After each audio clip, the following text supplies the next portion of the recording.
recording is on. Bueno, estoy grabando. Excelente, bueno, muy bien, porque yo no puedo grabar porque no me toma la voz la computadora. La tengo que arreglar. Tengo que sentarme un par de horas y ver qué le está pasando al micrófono. Bueno, vamos con este tema que es burocracia. Recuerdan, ¿no? Que era uno de los temas que íbamos a tocar. Vamos a charlar un poquito sobre un autor que se llama Blau, que está en el texto, que está en el libro, ¿no? El libro hace referencia a Blau y también hace referencia a Weber. Por eso también le dijimos que no lean a Weber, porque ya está haciendo referencia, decía, ya está haciendo referencia al libro bastante sobre, mientras estoy mirando acá los errores que me está tirando la computadora, el browser me está tirando unos errores, perdónenme, después lo miro, después veo si lo puedo arreglar. Hace referencias a textos de Weber y también de Blau y de otros autores también el texto, la unidad 3, ¿no? Pero yo quisiera particularmente si alguno de ustedes tiene encima, ¿qué cosa? Estamos en una nueva unidad. ¿Qué cosa creen que tendríamos que tener? A ver qué me dicen. El libro está bien, pero antes que el libro, ¿qué me dicen? No escuché la pregunta. Estamos entrando a una nueva unidad. ¿Qué tendríamos que tener en la mano?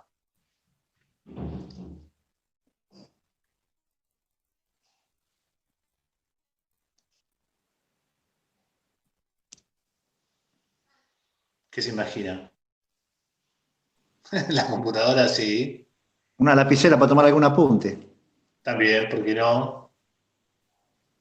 El libro, sí, pero no en este caso. Sí quiere hablar, a ver. ¿Sí? Dice sí. ¿O no? No quiere hablar. Se arrepintió. Se arrepintió.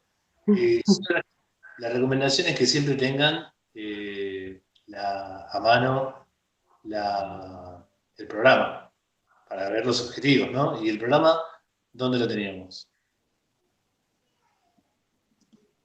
El model. En el Moodle. Entonces vamos a hacer el Moodle, yendo ahora en este momento, para ir un poco al programa. ¿Cuáles son los temas que vamos a hablar, no? ¿Hay alguien ha hecho un comentario? No lo escucho, no lo veo. Iba a decir el cronograma de trabajo. El cronograma te va a ayudar para la lectura, para seguir. Está bien, el programa está bien. Pero para ver los objetivos de la materia y de cada unidad en particular, es bueno tener el programa, ¿no?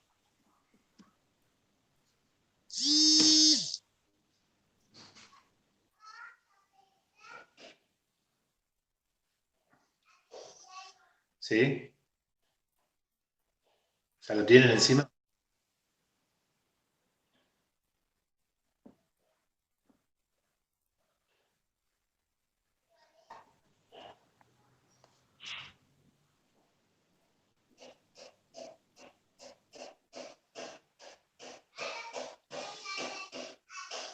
¿Están con el programa? Si no lo... A ver ahora.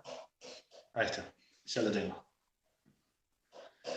Bien, vamos a la unidad 3 y nos vamos a encontrar con objetivos y conceptos muy importantes. Primero, que antes de hablar de burocracia, tenemos que decir que la burocracia se inserta dentro de la perspectiva estructuralista, que es toda una perspectiva desde muchas de las ciencias sociales, y en particular también en la administración, en los estudios organizacionales.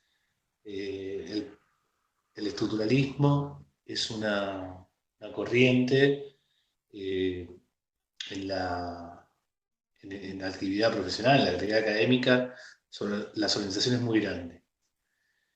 Ocurre que, en particular, el fenómeno de la burocracia ocupa gran espacio dentro del estructuralismo, ¿no? Es muy difícil hablar de estructuralismo o de perspectiva estructuralista en las organizaciones sin remitirse a la burocracia. Sobre todo porque la burocracia es un sistema que perdura hasta nuestros días y ha sido ha nacido casi con el capitalismo, ha nacido con las organizaciones también, ¿no? Entonces es un tema interesante.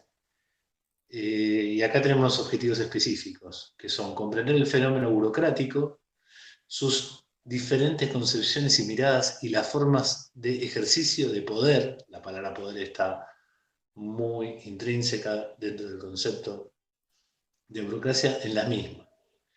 El modelo weberiano, Weber describe un modelo particular, la racionalidad burocrática y la metáfora instrumental.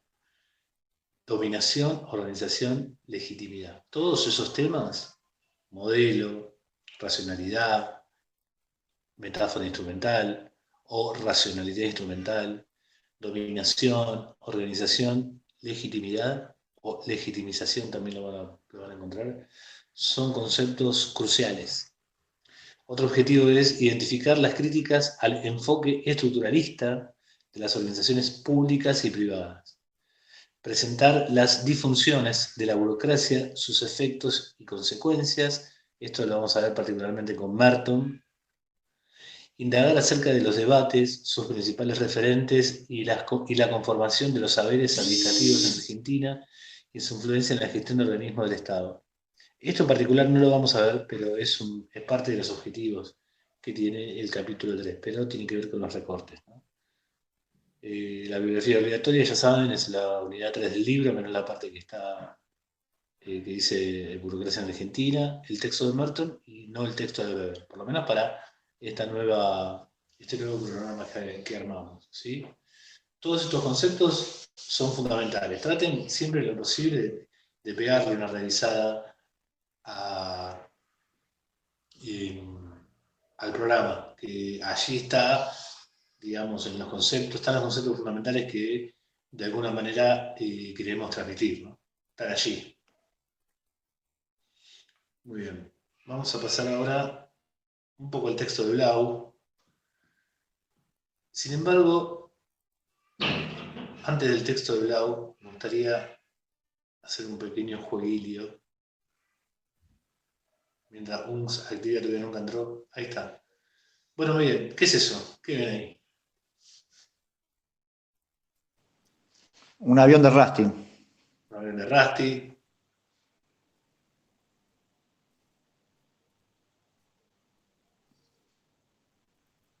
¿Qué más?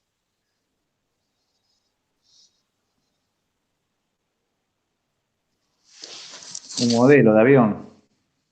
Un modelo, está bien.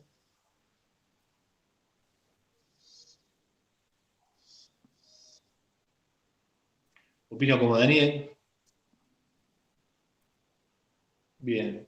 ¿Le gustan los colores que tiene? Sí, los del medio, los centrales.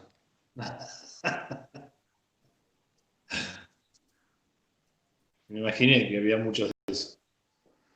Muchos boquenses.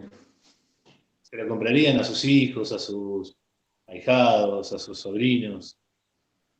Y depende de la edad, porque las piezas se desarman y las pueden tragar o algún problema pueden tener físico. Está muy bien.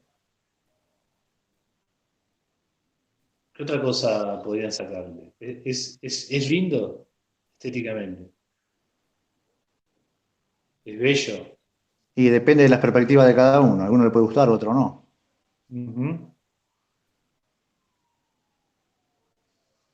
Silvia dice que no opina como Daniel. Primero dijo opino como Daniel, no opino como Daniel. Después. Está bien, perfecto.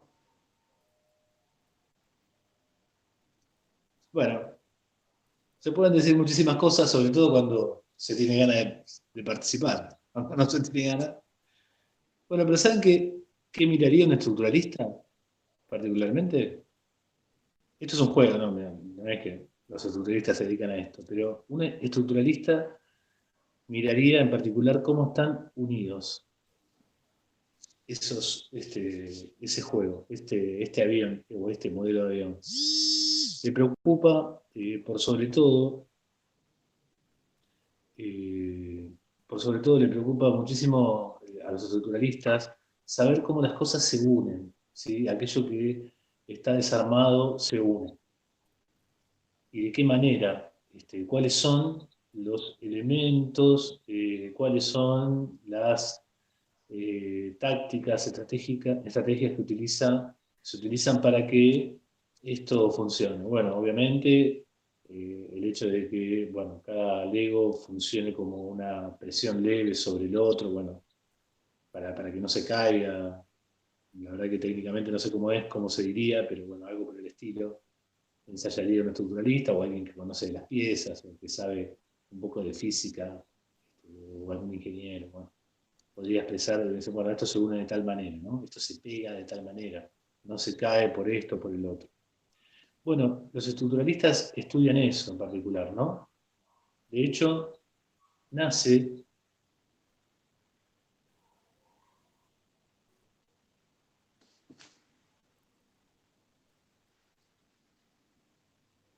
pensé que estaba acá, pero no está, no pasa nada. El estructuralismo nace de la psicología eh, estructuralista, que luego se llamó estructuralista, que tenía que ver con el hecho de estudiar al cerebro dividido en determinadas funciones. Eso llega hasta hoy en día. Vieron que se dice que el cerebro, una parte domina una cosa, otra parte domina la otra. Sin embargo, cuando tenemos que tomar una decisión, somos uno. Es una decisión.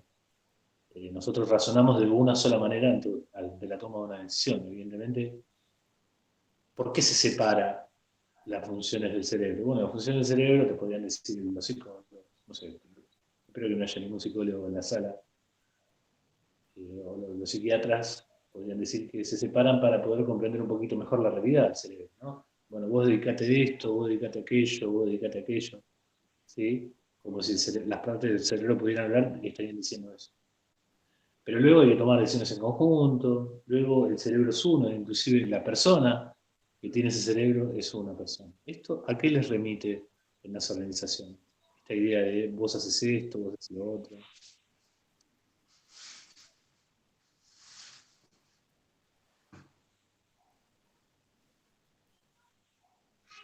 Ah, me gustan los colores, decía Rona. A la distribución de trabajo. Y digamos, las aptitudes también, sí, cómo no. Pero básicamente podemos pensar que, como venimos trabajando, que en el cual, eh, un tema por el cual en las organizaciones se dividen tiene que ver con la organización de trabajo. La división de trabajo, perdón. La división de trabajo, si escuchan algún reto, es de mi esposa a mí. Eh, decía, espere que no me puedo concentrar mucho. Me estoy desconcentrando un poco, no importa. Ya va a pasar. Si ella estaría dando clase, a mi hija la estaría retando yo. Así que esto no es una cuestión de que acá, mi hija es un pequeño diablillo. A esta. Decía, bueno, hay una primera separación del trabajo para hacerla más eficiente. Todo eso ya lo sabemos. Pero también las organizaciones se dividen en funciones. ¿Quién nos explicó eso?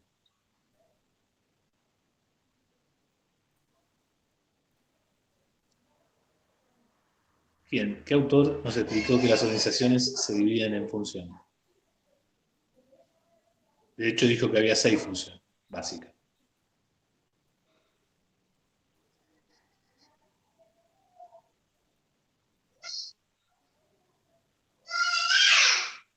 Qué vocecita tiene mi hija, Esta cuarentena, si zafo de esta cuarentena, Sí, ya inmune. muy bien, Sabrina, excelente. Fayol. Muy bien, Fayol decía que había que dividir la organización. ¿Y por qué decía que tenía que dividir? Y bueno, imagínense ustedes, ¿no? En la universidad. Imaginen, tienen un departamento de docentes y un departamento de alumnos, ¿no? Esos también son funciones. Uno podría pensar que esas son funciones. Imagínense si la organización de la universidad tuviese un solo departamento de estudiantes y de alumnos, sería un poco menos eficiente. Porque, y bueno, uno podría pensar que al concentrarse en un problema particular, el problema de los estudiantes, el problema de los profesores, lo van a resolver mejor también, ¿no? Tiene que ser el principio de la división del trabajo, de eficientizar más los procesos, las soluciones, los problemas, ¿no?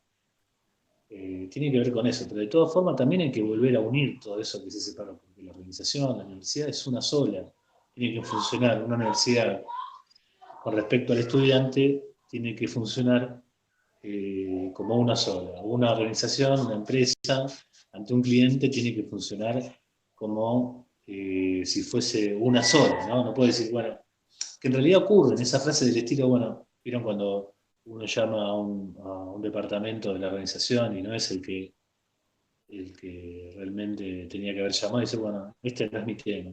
¿Qué está queriendo decir? Mirá, hay una estructura organizacional en donde nos dividimos por temas y yo de aquel tema no tengo ni idea, ¿no? Por eso a veces las organizaciones realizan esfuerzos hacia la posibilidad de que todos los integrantes de la organización puedan tener algún tipo de información sobre todos los problemas, o no sé si todos los problemas, pero por lo menos poder decirle a quién tiene que llamar. Es decir, vieron eh, lo detestable que suena cuando uno dice, bueno, llame en otro momento, pregunte por tal persona, ¿sí? Esas cosas lo que nos están tirando es la estructura encima, de alguna manera, ¿sí? Y están diciendo, bueno, esto no es a lo que yo me dedico, y es mucho más agradable cuando nos dicen, bueno, mire, yo el tema no sé, pero puedo ir a la página, preguntar por tal cosa, ¿sí? Tendría que ir a tal lado, que en tal lado le van a resolver. Digo, no van a resolver todos los problemas, pero bueno, probablemente pueda llevar adelante alguna respuesta satisfactoria, ¿no? Bueno, eso es el ideal, ¿no? La organización tendría que responder como una siempre ante las inquietudes de un cliente, la universidad hacia los problemas de un docente también como empleado o un estudiante, ¿sí? Pero es difícil también que ocurra, ¿no?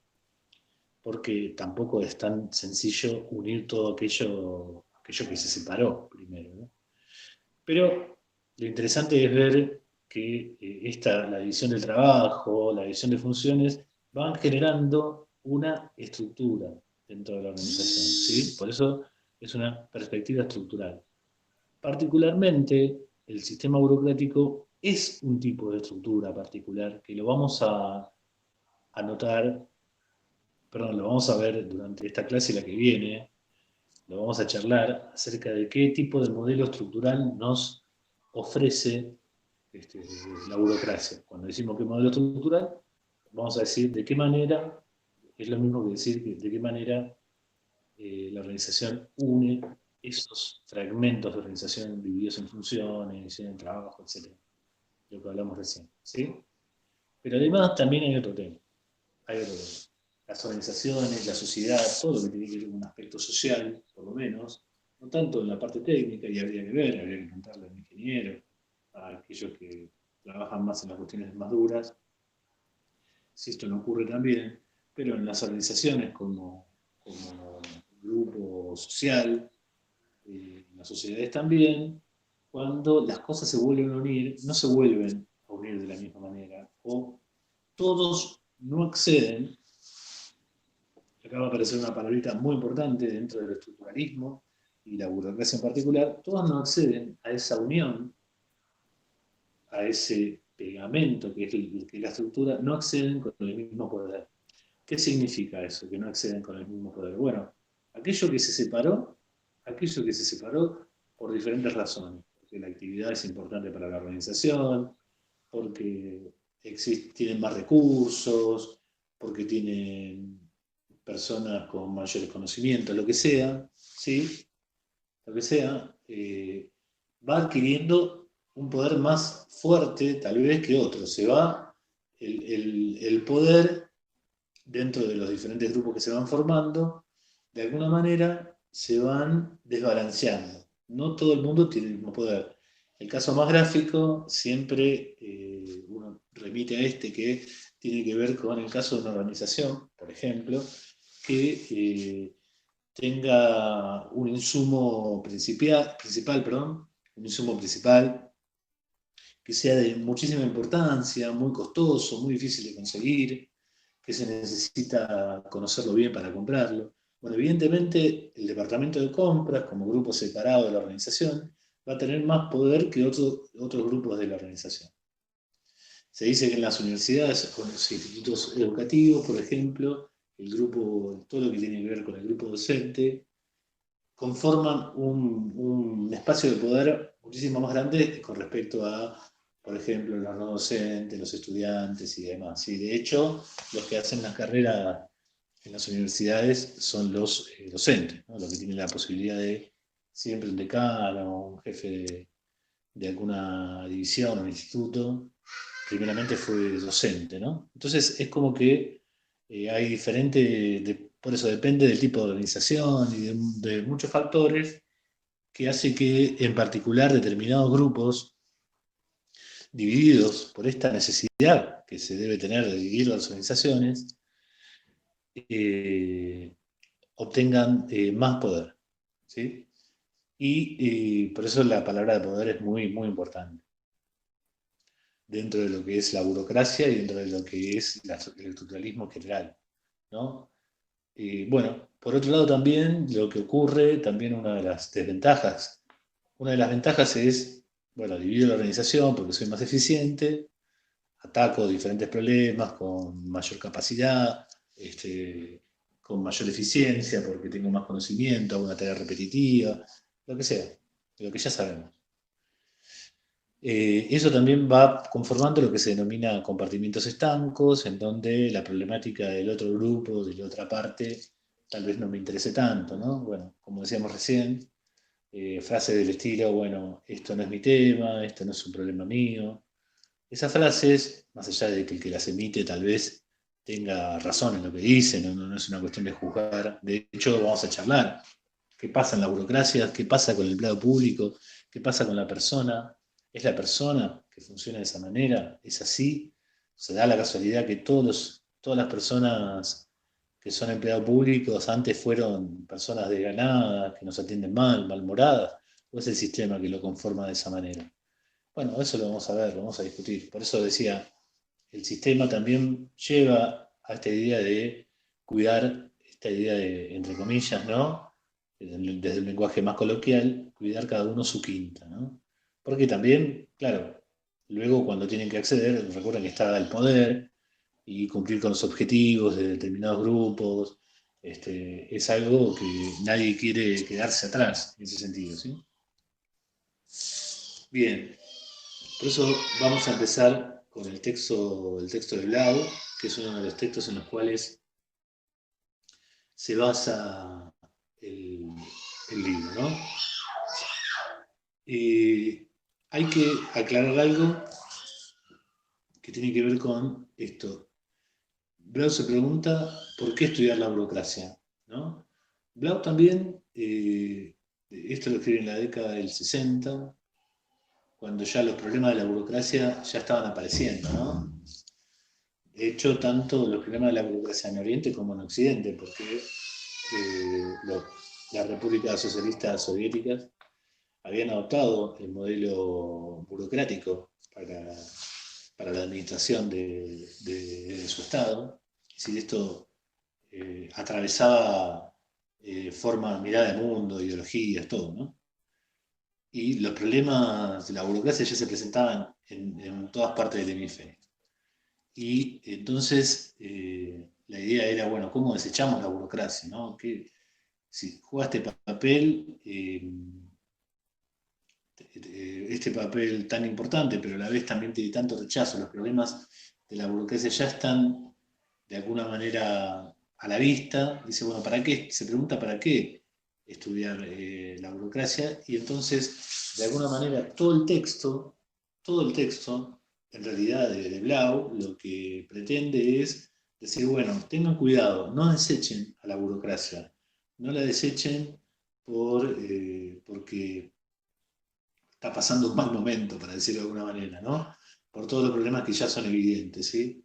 Sino que esperemos un poco, todavía tenemos que analizarlo un poco más, y en ese sentido yo quisiera hacerle unas preguntas, a ver si podemos lograr un poquito de interacción. Les hago esta consulta. La última clase, digamos, el último tema que vimos fue Fordismo, ¿no? Y estamos hablando que la burocracia, si bien no es exclusivo del Estado, es un sistema que es empleado en gran medida por el aparato estatal, ¿no? Hasta ahora de Estado, ¿qué vimos?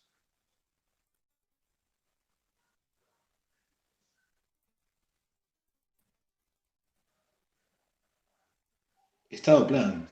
Buenísimo, Sabrina. Genial. ¿Y qué habíamos dicho sobre el Estado plan?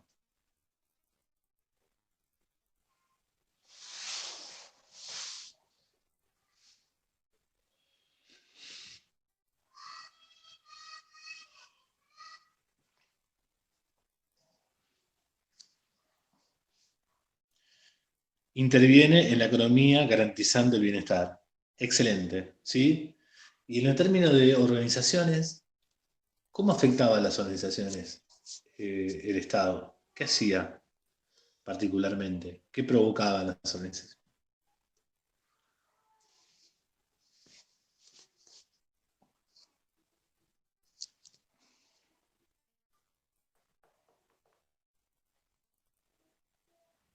¿Se acuerdan? Veníamos de una crisis, ¿no? Desecha el Estado plan, desecha el tipo de producción fordista. ¿Usted se refiere a cuando el Estado plan quiere imponer en todas las empresas el Fordismo? O sea, el modelo ese de producción. Exacto, exacto. Que uno de los problemas que quiere solucionar, ¿cuál es? La crisis, o sea, quiere salir de la crisis. Y particularmente el empleo, ¿no? Claro, ¿Y sí. qué tiene para solucionar el tema del empleo?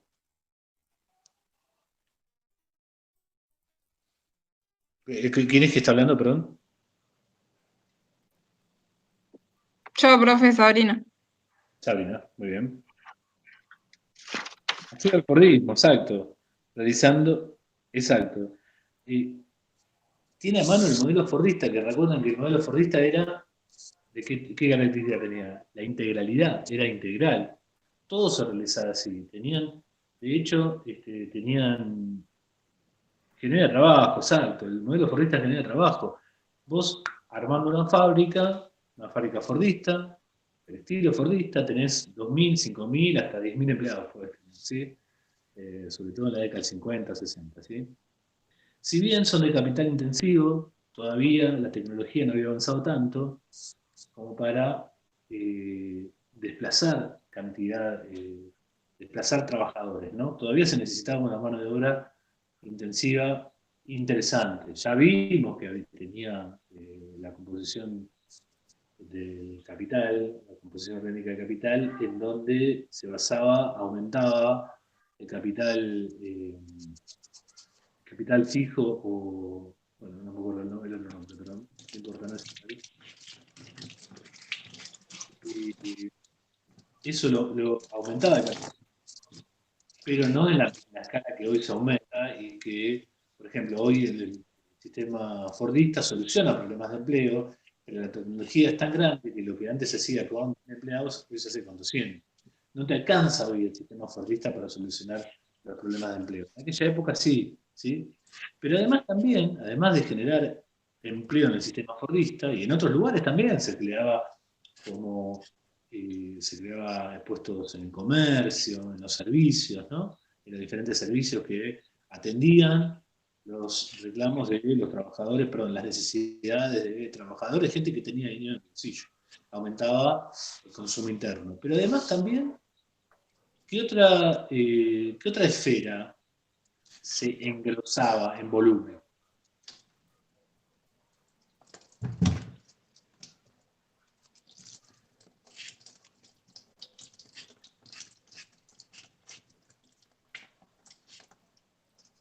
Es decir, la pregunta, no sé si le dice bien, quiero decir, además de agigantarse las organizaciones fordistas, que era el método que tenían ahí para solucionar el empleo, además de eso, ¿qué otras cosas se agigantaba también? La obra pública. La obra pública, con lo cual aumentaba el Estado también, aumentaba, el Estado tenía que tomar más empleados, ¿sí? Es decir, aparece lo que se denomina un agigantamiento de las organizaciones, ¿sí? En lo que tiene que ver con las empresas privadas, muchas veces cuando el gasto público, sí, sí, todo lo que tiene que ver, lo que hace que crezca el Estado. El Estado creció, Martín, exacto. En Hay lo que una tiene parte que dice que hacían un pozo en el día y lo tapaban a la noche. exacto, eso no sé si sabes si es un mito o no, pero Pero bueno, pero está en el texto, ¿no? probablemente haya pasado. Probablemente haya pasado. Sí, sí. Eh, esas cosas que, ¿no? Como que la gente cocinaba con el parqué del departamento. No, qué sé yo. Exactamente, sí, sí, sí, sí, sí. Nunca se vio una foto, nunca. Bueno, Y decía que sí, venía la plomería de los baños también y para se ganar decía, plata. vaya a saber uno si era real o no. Pero Sí, bueno, nunca se vio una foto, nada. Pero bueno, no importa. exactamente, era todo de boca a boca. ¿Por qué el DEC decía que poner dinero en el bolsillo de la gente generaba demanda? ¿Qué es el DEC?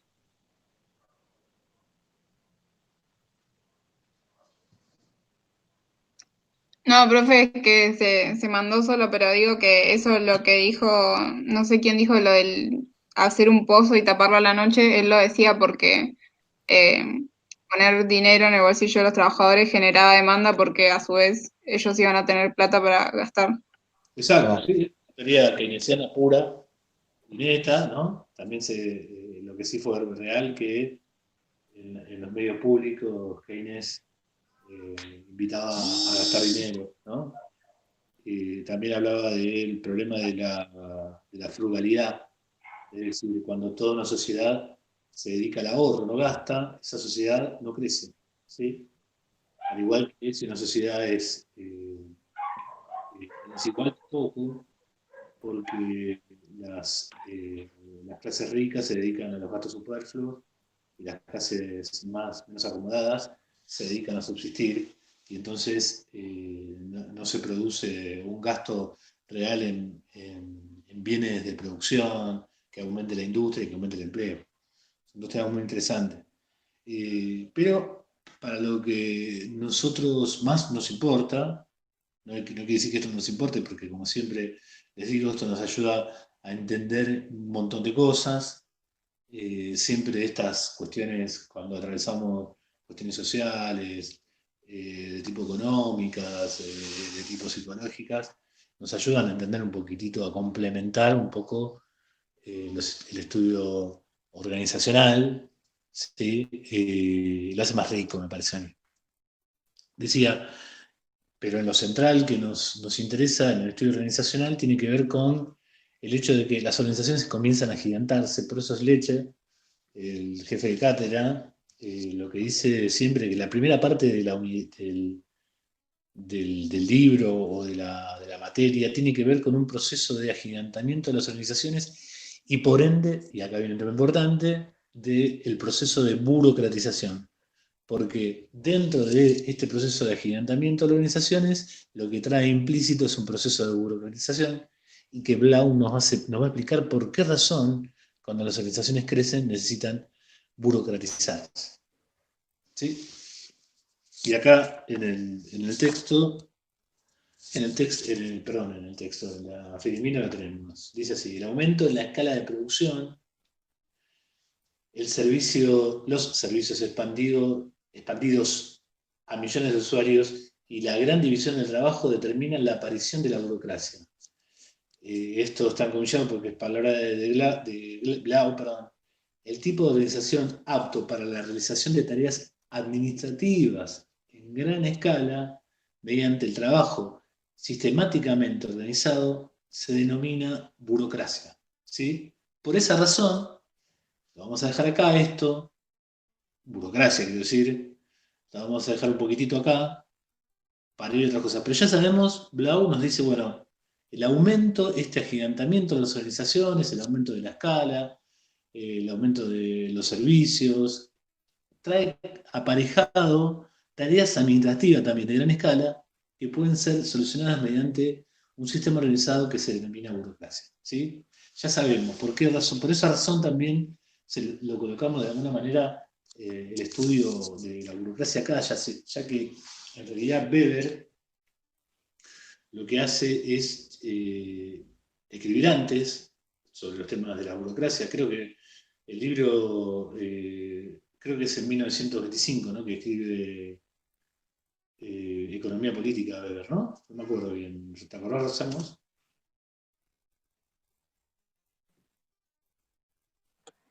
Hola, perdón. No me acuerdo bien el año, pero lo buscamos.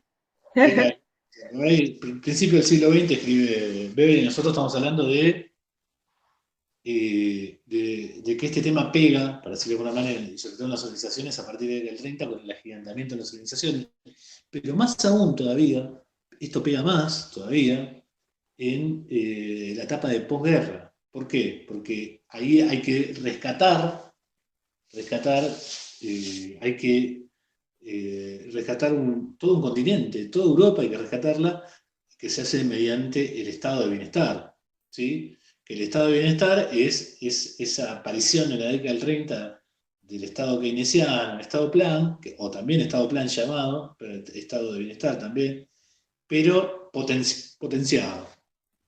Porque los problemas que genera la guerra son muchísimos, ¿no? Entonces ahí se necesita generar trabajo sí o sí.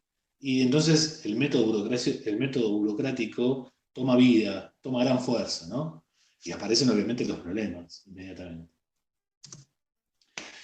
Hay una racionalidad de la vida moderna, hay un desencanto y una secularización.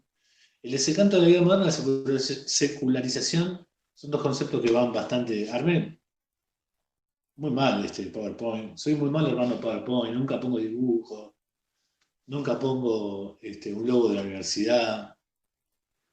La verdad que muy mal, amigo. Después me doy cuenta cuando las veo. Cuando estoy dando clases los veo. Me olvido las comas, tiene problemas de. Bueno, no importa.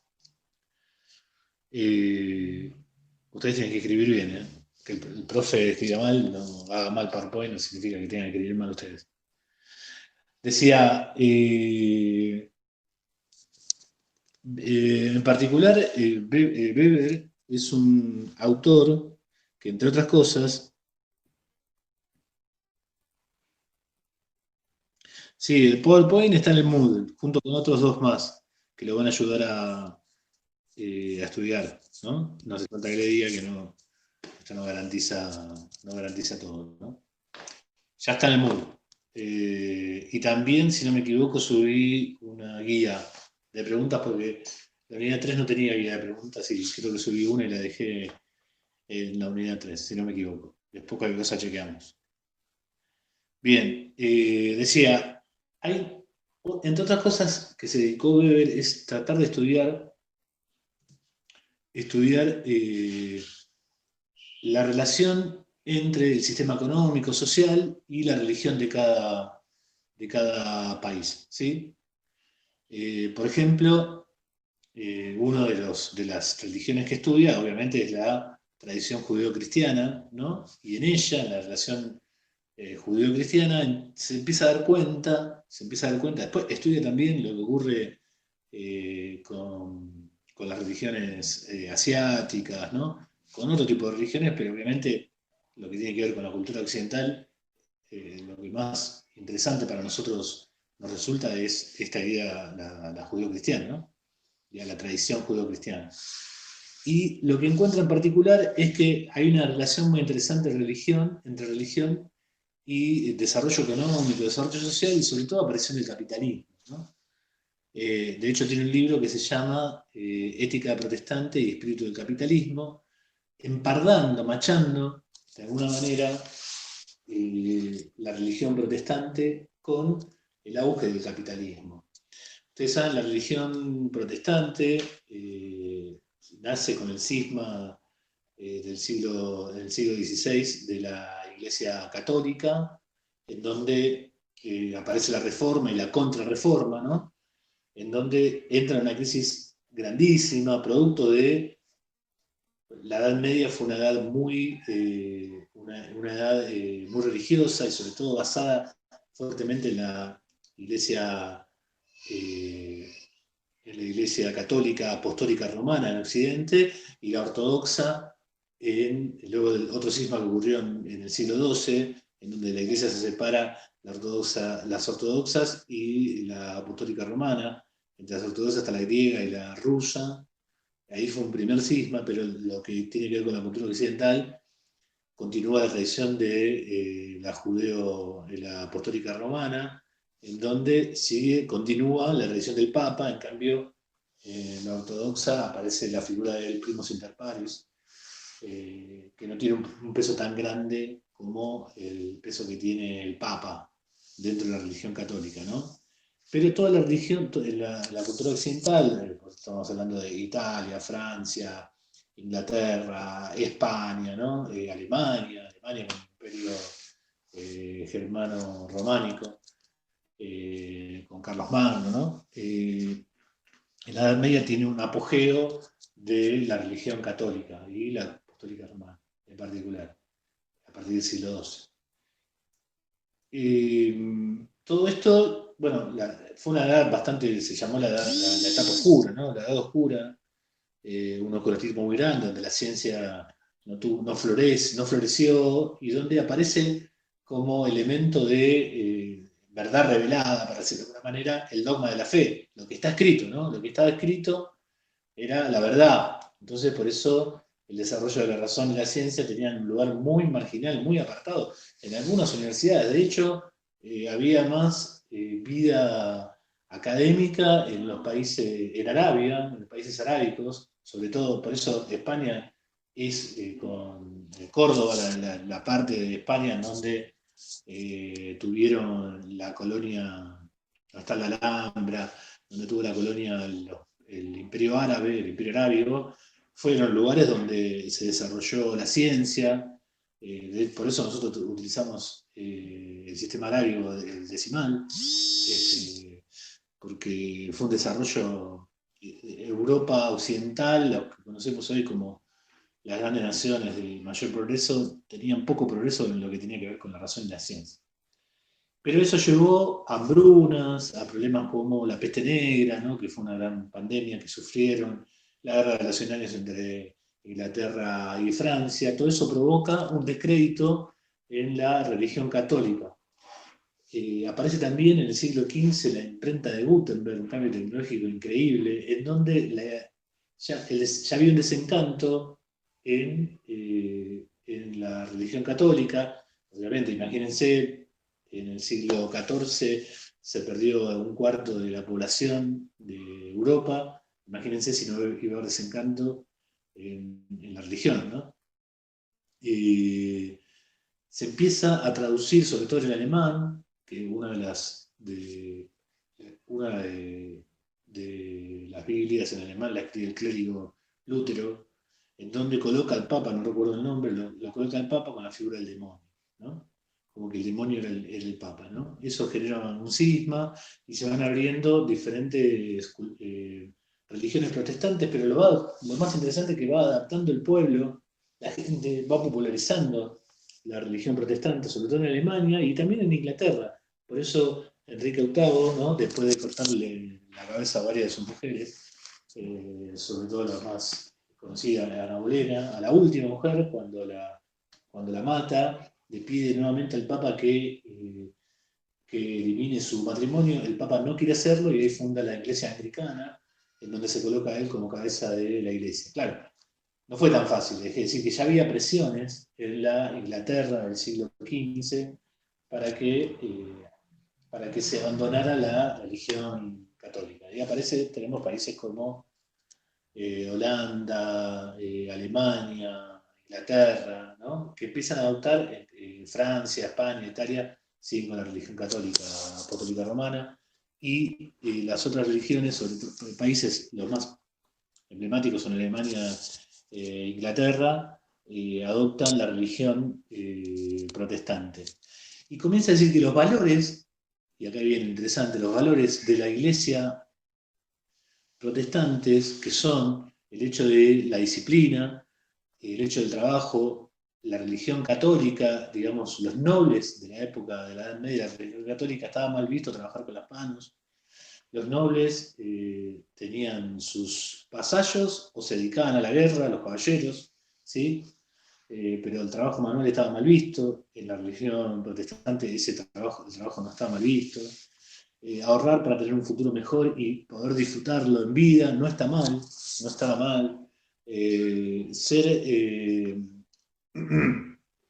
frugales, es decir, ahorrar, no gastar mucho dinero, tener disciplina, son elementos bien conceptuados para la religión protestante. Y Weber descubre que son particularmente los principios de los primeros capitalistas y acumuladores, para decirlo de alguna manera, acumuladores de capital, ¿sí? Que realizan este trabajo de esfuerzo, que no son nobles, digamos que son ahorradores, ¿sí? Que trabajan duro, que piensan en un futuro mejor para sus hijos, ¿sí?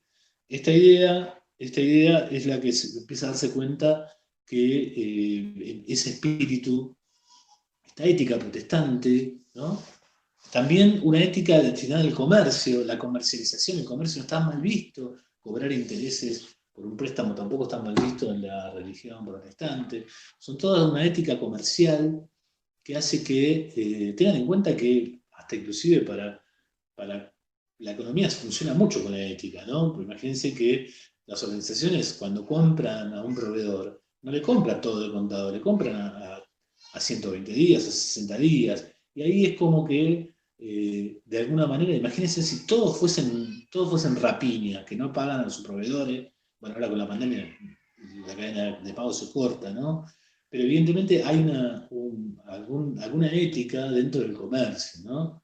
Se necesita algún aspecto, aunque parezca que el comerciante todo el tiempo está pensando en la rentabilidad, y de hecho sí lo está haciendo, entre comerciantes, por lo menos, entre comerciantes, entre capitalistas, ¿sí? Entre burgueses, hay una ética ahí dando vuelta, ¿no?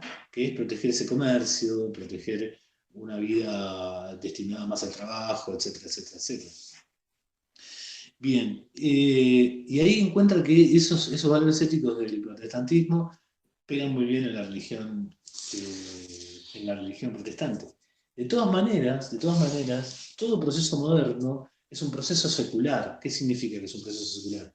Un proceso secular es aquel proceso en el cual se va despegando una sociedad de las creencias religiosas, sea de la religión que fuere, ¿sí? ¿Por qué digo que el proceso moderno, todo aquello que empezó con pienso, luego existo de Descartes y Kant, todos los autores modernos, para adelante, comienzan un proceso de secularización porque empiezan a dudar de lo que estaba escrito, ¿no? Por eso Descartes dice, pienso, luego soy, está poniendo en la razón un papel fundamental, ¿no? Entonces está dejando de lado el dogma de la fe, lo que está escrito, ¿sí? Y hay un proceso de secularización que obviamente es un científico, Weber esto no lo ve mal, pero de todas formas encuentra que en ese proceso de secularización hay un desencanto de la vida moderna. La gente tenía algún tipo de ilusión más fuerte y de razón de vida, para decirlo de alguna manera, arraigo con la vida, para decirlo de alguna manera, en términos coloquiales, tenían una razón de ser en ese sentido, ¿no? Hay un montón de autores que a principios de la década del 20 comienzan a preguntarse acerca de qué pasa con las sociedades que empiezan a aglomerarse en las ciudades, ¿sí? Porque allí está el trabajo, porque aparece el capitalismo con todas sus fuerzas, y alrededor de una fábrica, alrededor de una empresa, alrededor de un sitio geográfico donde hay muchos comercios, la gente se empieza a aglomerar. Y aparece esta idea de que nunca estás tan solo, estás completamente solo en un lugar, en un espacio donde está lleno de gente, ¿no? Y particularmente lo que dice Weber con el proceso de secularización es que la gente deja la religión de lado, comienza a pensar más en términos racionales y una racionalidad particular que ahora vamos a comentar. Y el burócrata, la persona que va a trabajar en la oficina, la persona que trabaja en una fábrica, que realiza un trabajo rutinario todo el tiempo, lo que dice Weber es que tiene, en vez de ir al templo, tiene el templo en su ser, en su trabajo, en su lugar, en su espacio tiene como una especie de templo. Y yo decía, lo que le comentaba recién, hay un tipo de racionalidad muy interesante que se pone en juego con esta vida moderna, con este aumento de proliferación del sistema capitalista, fordista, divisor del trabajo, generador de burocracia, agigantador de organizaciones, que se pone en juego una racionalidad y con la modernidad, obviamente, también, de hecho. De hecho, bien podría ser esta racionalidad que voy a decir, solamente podríamos decir que es una racionalidad moderna, pero la vamos a llamar instrumental. Racionalidad instrumental. ¿Por qué la vamos a llamar racionalidad instrumental? Y es la que Weber nos comenta. Uno diría, bueno, si yo le pregunto a ustedes qué es la racionalidad, me dirían un montón de cosas, pensar lógicamente, tener algún grado de cordura, si se quiere. Bueno, para Weber, lo racional, y por eso es instrumental, es todos aquellos métodos que me lleven a lograr el objetivo que yo me propuse. ¿Sí? No me importa cómo los logre, pero si ese método me ayuda a lograr el objetivo, va a ser racional. ¿Sí? Por esa razón, un joven Weber discute con un viejo Marx, podemos decir viejo, la palabra no pasa nada, en donde obviamente ustedes saben que Marx, y ya lo vimos de qué manera, porque Corea también clave marxista, de qué manera el aumento de la pauperización y el aumento de la dominación, ¿no? Ustedes con el sistema fordista pudieron observar de qué manera, para aumentar la rentabilidad y a medida que se acercaba la crisis, ¿qué hacía el capitalista? Aumentaba el plusvalor. Y al aumentar el plusvalor, lo que aparecía era el capitalista se quitaba el velo, para decirlo de alguna manera, y mostraba su costado más oscuro, en algún sentido, ¿no? Porque aumentaba la plusvalía. ¿Sí? Uno puede pensar que cuando va a trabajar el plusvalor no lo detecta o, como diría Marx, no toma conciencia de esa explotación que le está haciendo. ¿Por qué? Y bueno, no toma conciencia porque más o menos el sueldo le alcanza. Pero en momento de periodo de crisis, el empresario lo que va a hacer es aumentar el plusvalor, y a medida que va aumentando ese plusvalor, ¿de dónde se lo saca? El trabajador. Va aumentando la jornada efectiva laboral y todo lo demás que ya lo vimos en Ford, y ahí, de alguna manera, el trabajador lo que hace es tomar conciencia de que está siendo dominado. ¿Sí? Entonces, a través de ese proceso, Marx comenta que ese es el proceso que va a dar lugar a la revolución del proletariado. Y sobre todo se va a dar en los países más avanzados. ¿Por qué? Porque los países más avanzados son los que más plusvalor extraen de sus trabajadores. ¿Sí? Y Weber le dice, no, eso no va a ocurrir, le dice. Con lo cual, Weber nos coloca en un lugar en donde hay que hay que prestarle muchísima atención, ¿no? Porque le dice, no dice que la teoría marxista es mala, ni hace una crítica de que está loco, ni nada. Dice, no, vos te equivocás. Dice, esto no va a ocurrir. ¿Por qué? Porque el capitalismo tiene una particularidad. Es más racional, es sumamente racional. Es una máquina de racionalidad. ¿Por qué? Y uno le preguntaría, ¿por qué es racional? Porque cumple con sus objetivos. ¿Cuándo? Siempre.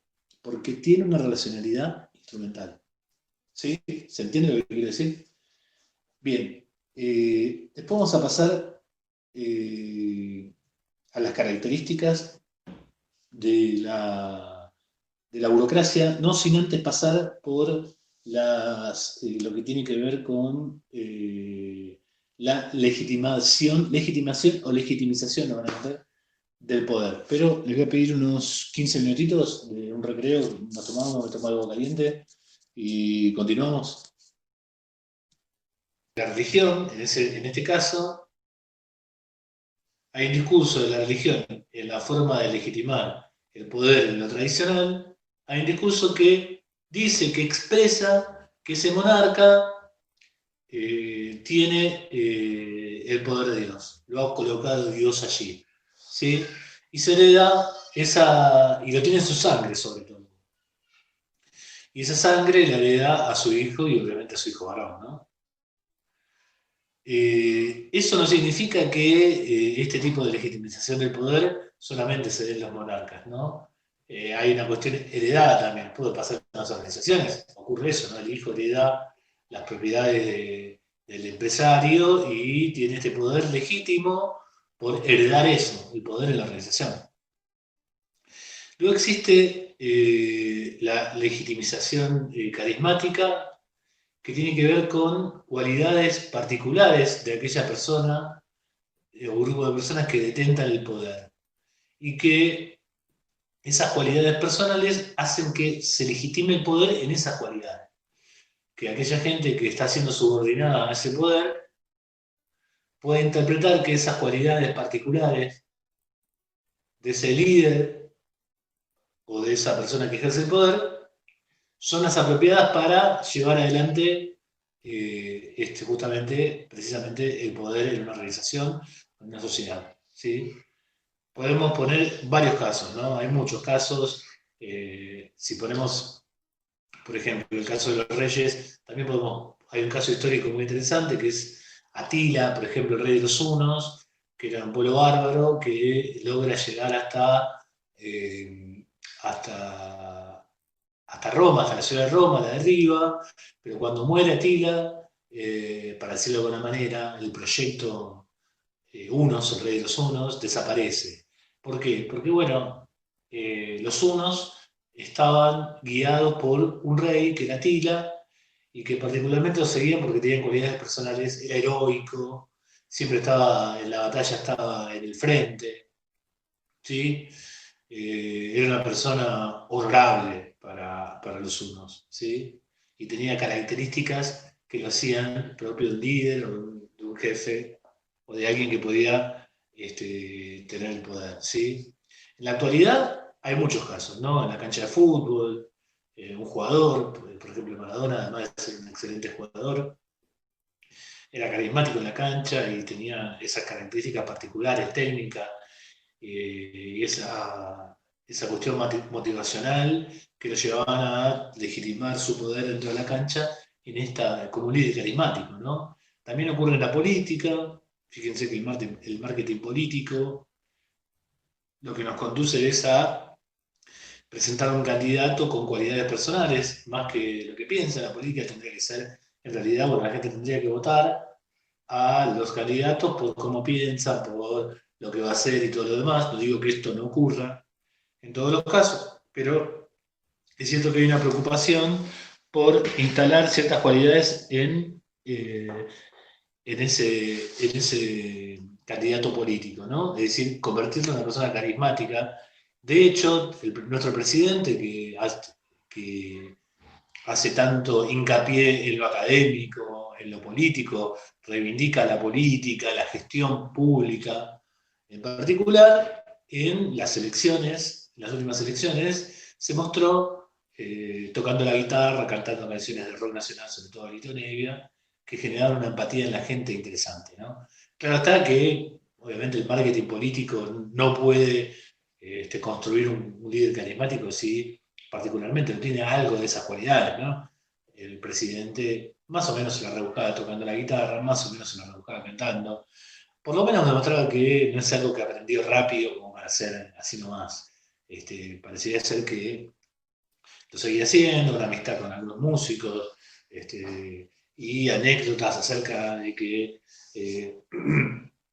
ha pasado noches con músicos tocando la guitarra y todo lo demás, van construyendo un perfil de candidato basado, entre otras cosas, en el carisma. Perdón. Y por último, tenemos la forma de legitimar el poder, el no racional. Y lo racional tiene que ver con esta racionalidad instrumental.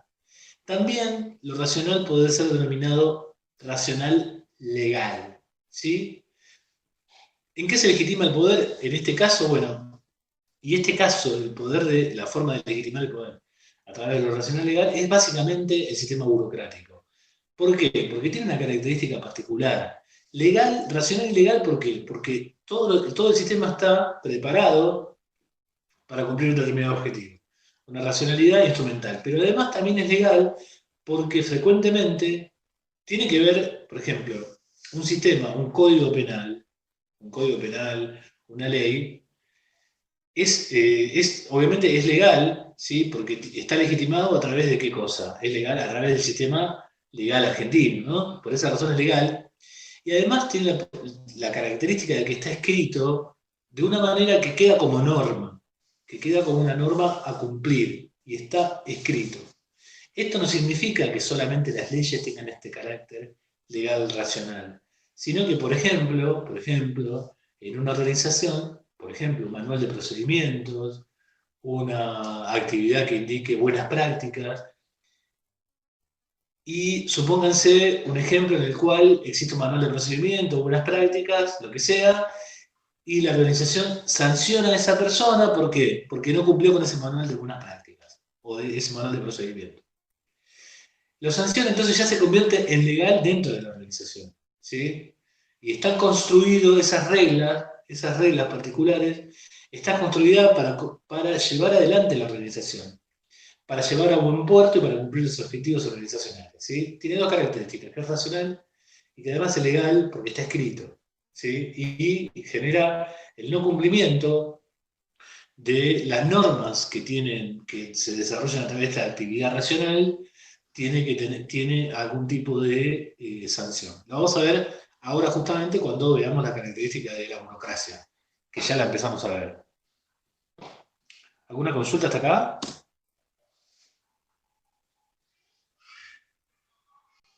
¿Alguien quiere hablar? Mándele nomás.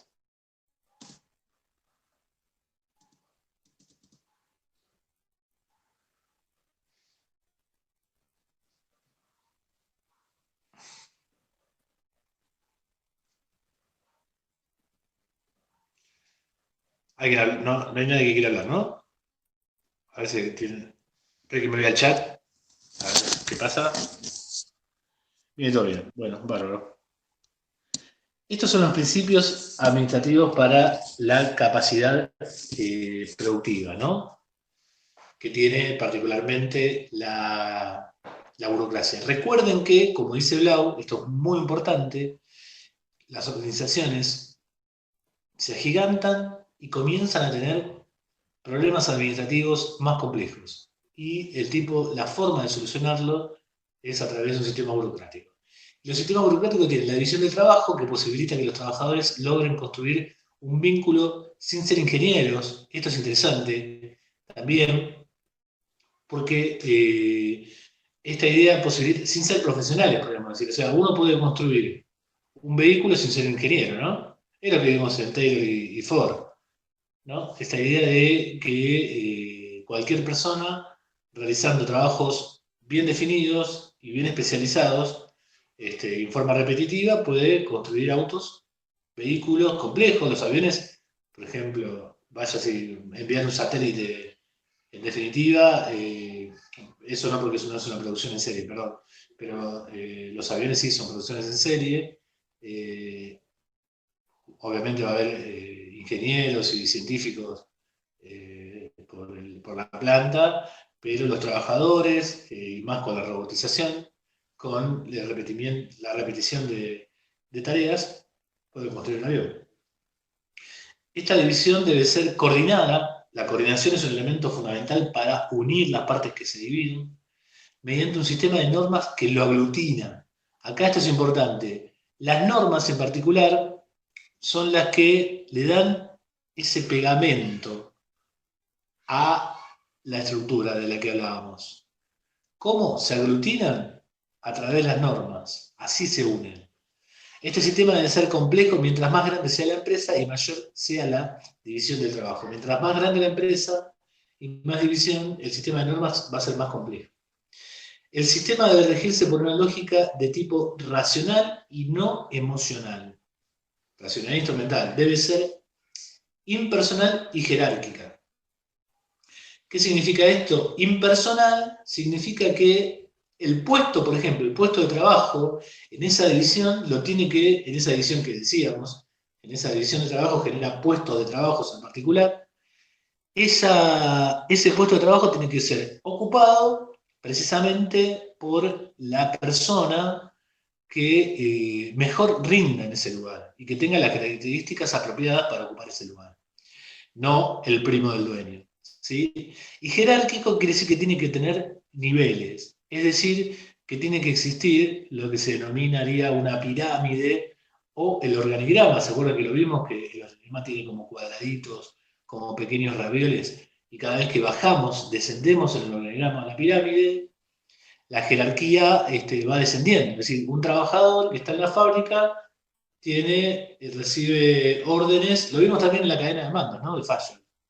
Recibe órdenes del jefe de planta, el jefe de planta del gerente o de un coordinador, el coordinador del gerente, el gerente general, y así. ¿Sí? La jerarquía vertical es fundamental también.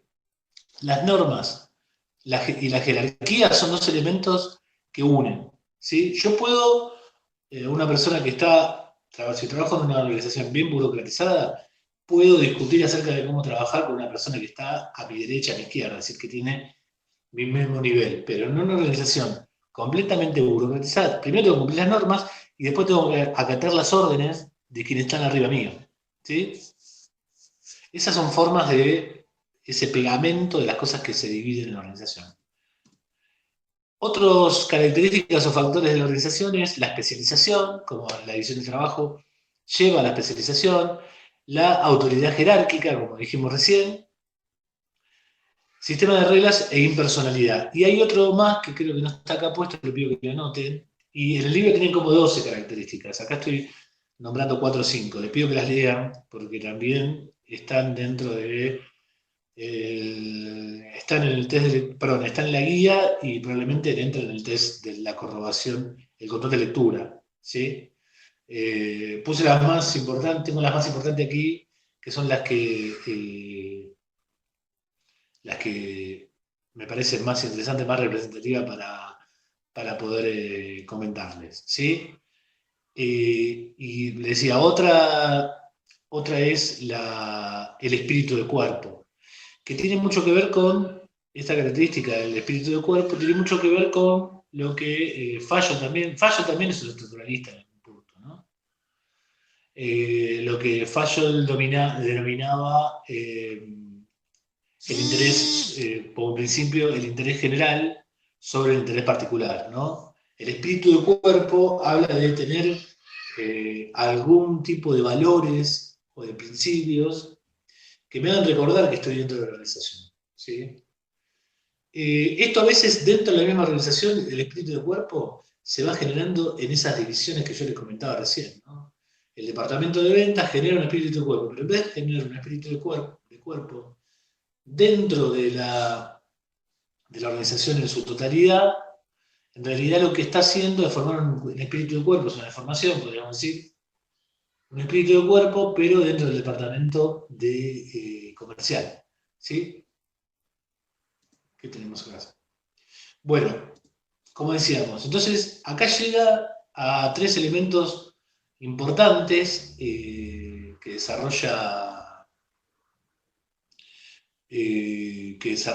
Blau cuando explica, se acuerda que su primera pregunta se pregunta ¿por qué estudiar la burocracia? Y acá lo termina respondiendo. Está en el libro también, en cierta forma. Dice, bueno, Primero porque es una forma de estudiar un fenómeno natural. No estoy tan de acuerdo con esto, es como algo medio extraño.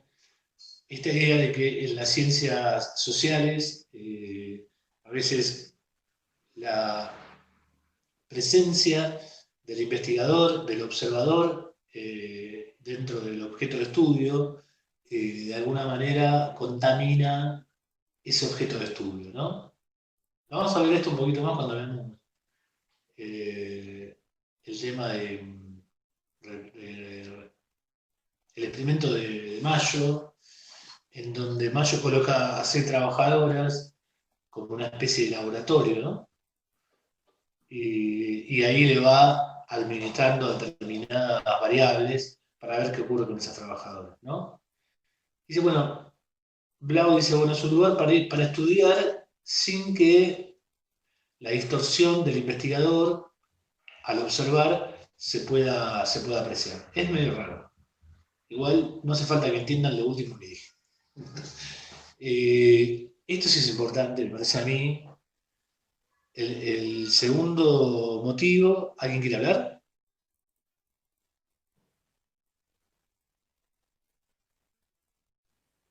Habla ahora, calle para siempre. A ver, vamos al chat.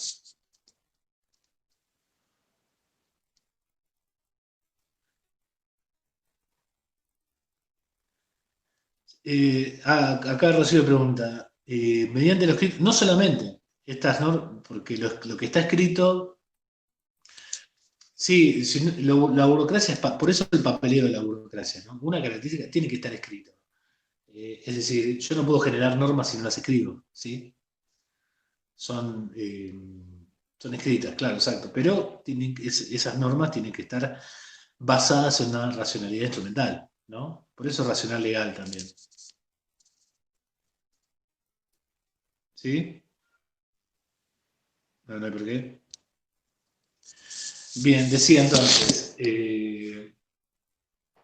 afecta a la democracia, esto tiene que ver también con el problema de que la burocracia, de hecho, la burocracia, fíjese, buro es escritorio y cracia es forma de gobierno, es decir, el poder de los escritorios.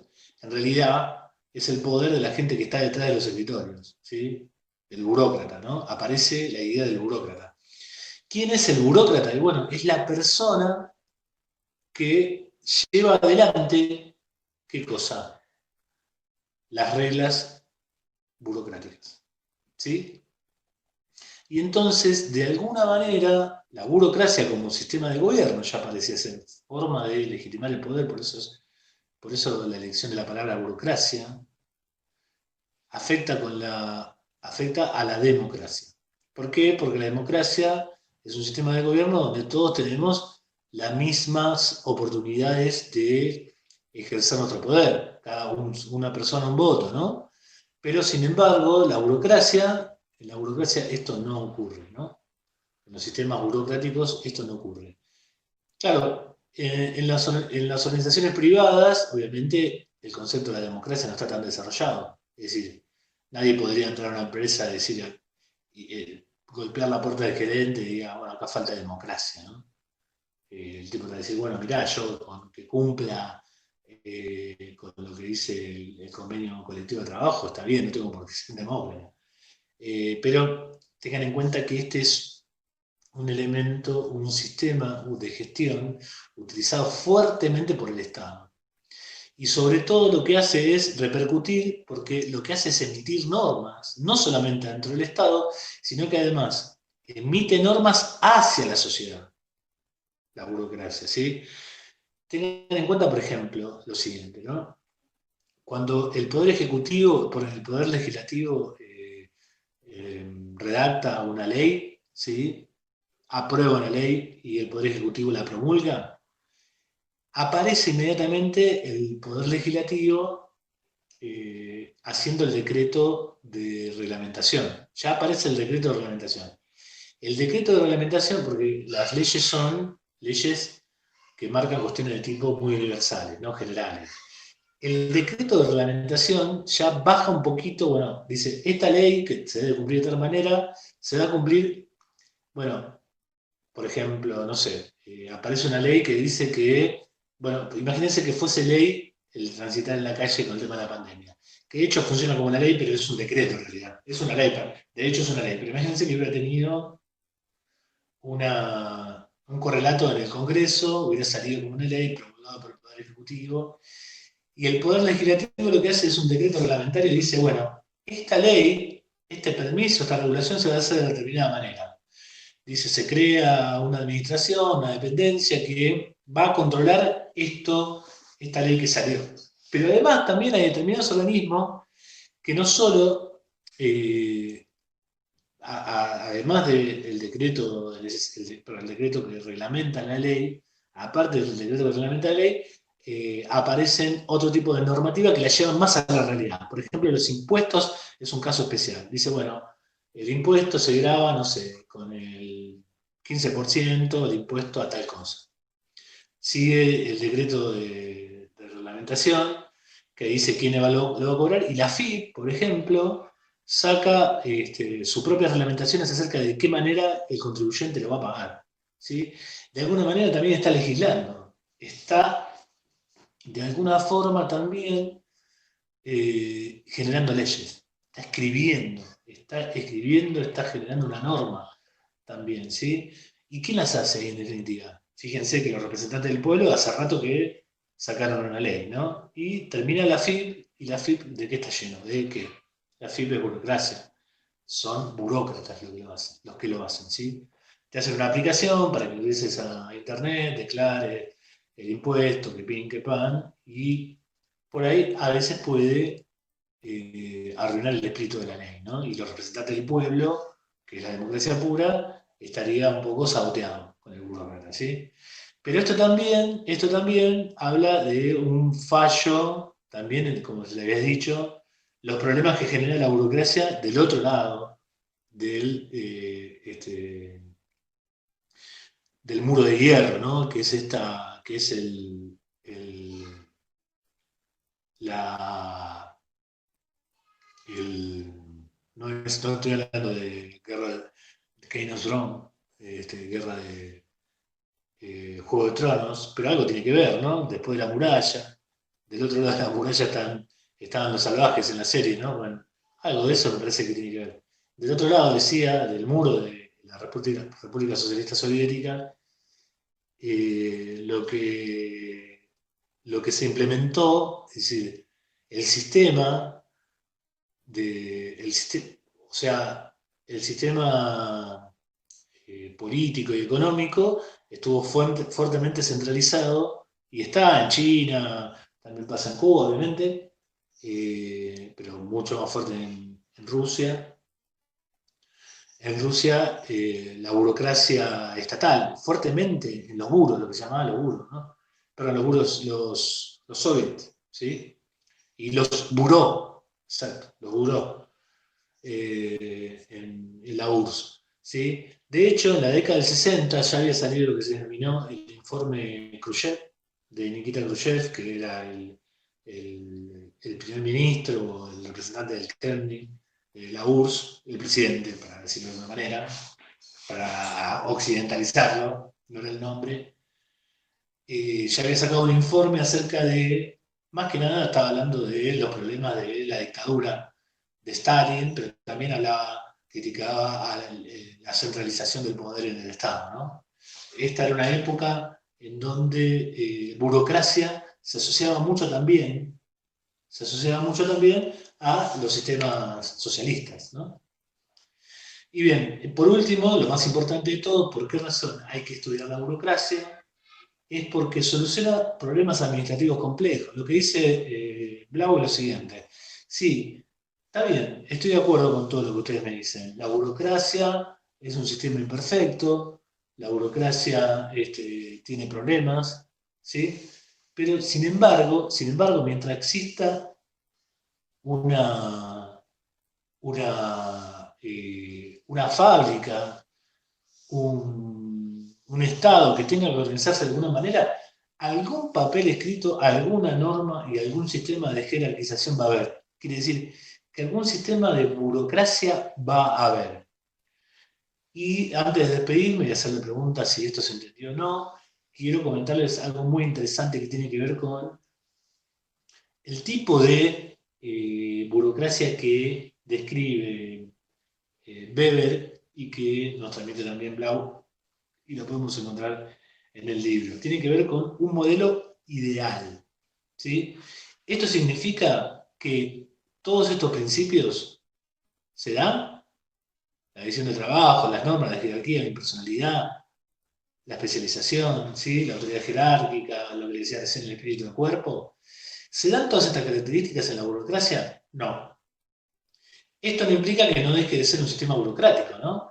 También uno podría decir, bueno, en el sistema, no sé, en el estado de bienestar, se da la situación de que el estado de bienestar solucione el problema de toda la gente. Bueno, es un estado ideal, es un pensamiento ideal, ¿sí? Es una abstracción, ¿sí? Es pensar la burocracia como una especie de abstracción, ¿sí? Por eso se llama modelo ideal. Bien, esto lo vamos a repetir el jueves.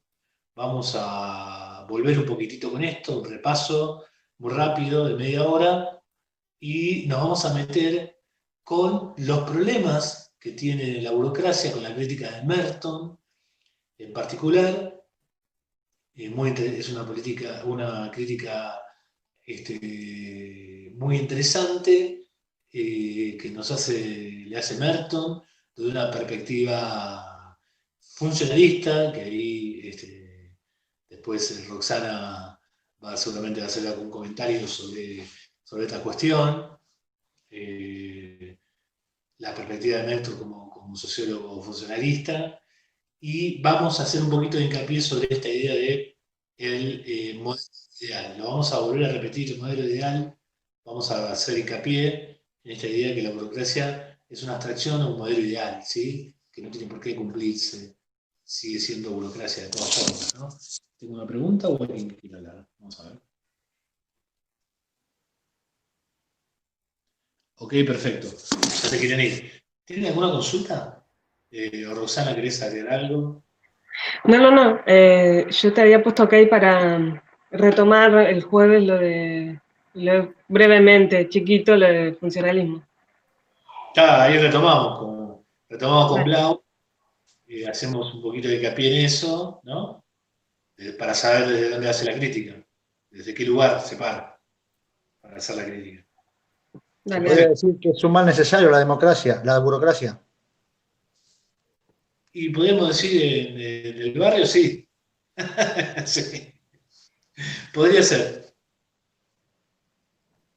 Y para mí es eso, ¿Perdón? ¿sí? Hay que bancarse el burócrata de turno. ¿Cómo? Hay que bancarse el burócrata de turno. De hecho, Weber, cuando caracteriza la burocracia ideal, no es que hace una apología, ¿sí? No es que dice qué hermosa que es, no, dice esto tiene muchos problemas también. Y Sí, saben, sí. de hecho la denomina como una especie de jaula de hierro, ¿no? A la persona que está trabajando en una organización, está trabajando en esa jaula de hierro, que solo puede ser derribada y atravesada a través de la política, del poder, de otro poder, que es el poder político. Perfecto. ¿Alguna consulta más? ¿Se quieren ir a comer?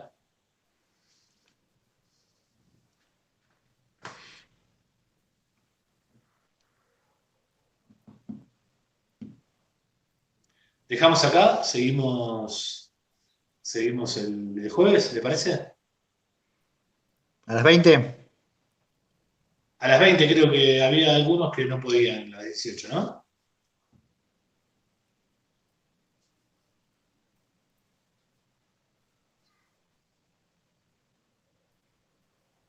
¿Sí? O podemos a las 18 y lo hacemos a las 18. ¿Vos, Roxana, qué opinás?